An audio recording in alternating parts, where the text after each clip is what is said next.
In this lesson, we'll complete the counter twist rig for the left shoulder. Now, though we'll wrap up our work on the shoulder's counter twist rig in this lesson, there's still going to be more work that we'll need to do in order to make this truly robust. Keep in mind that the shoulder should be able to move in all sorts of directions, right? We need a great range of motion in our shoulder rig. And as that happens, we need to hold volume very well. So I'm going to go ahead and show you how we'll set all of that up.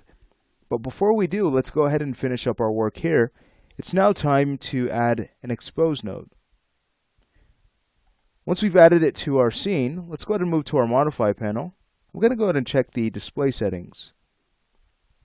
I'll switch this from center marker to axis tripod. I might also set the size to about 5. Alright, great. Now we can align this to our shoulder bone. Let me go ahead and adjust the camera a bit. There we go. And I'll use Alt-A to align to our shoulder. Nice. From there, we can go ahead and rename the object. That's expose L shoulder. Nice.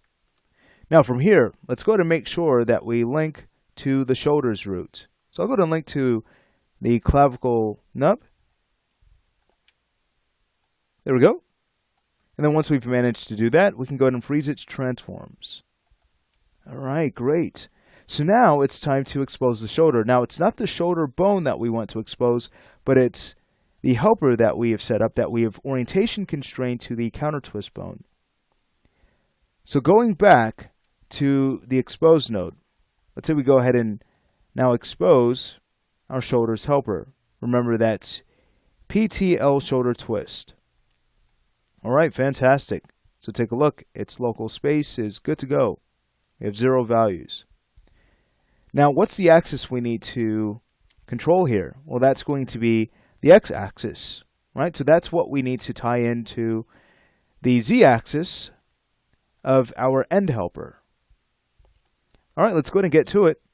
We'll grab our expose node, we'll right-click and choose wire parameters, and we'll search for the local Euler x-axis. So now it's time to connect this to our helper. So it's going to be transform, rotations, or Euler z.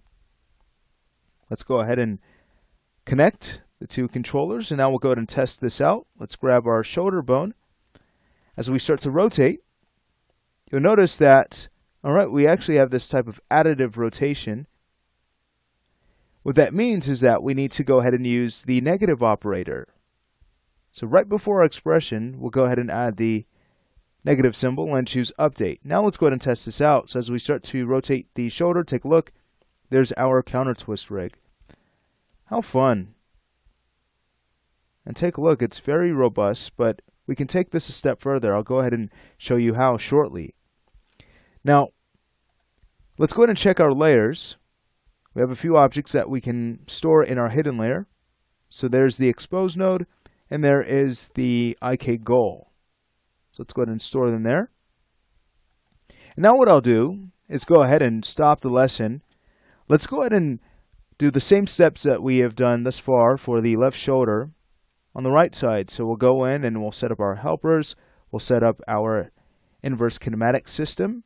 And we'll also go ahead and set up our expose node. So I'll go ahead and, again, leave that up to you. And in the following lesson, we'll go ahead and get to work on our autoclavicle rig.